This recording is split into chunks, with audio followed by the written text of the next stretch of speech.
పసుపు తాడు ఒకటే మహాభాగ్యమై బ్రతుకుతుంది పడతి పతే లోకమై.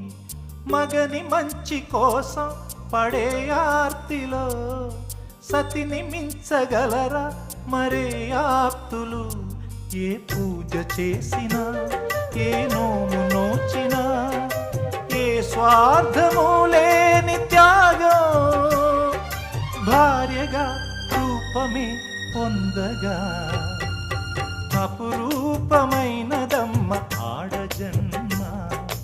ఆ జన్మకు పరిపూర్ణత ఇల్లాలమ్మా.